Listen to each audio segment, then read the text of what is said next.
wire basket, all you need to do, take your hand, slide it right out, put it on an angle, it comes out of the fridge.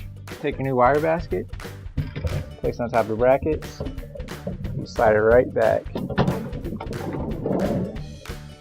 that's how you place your wire basket.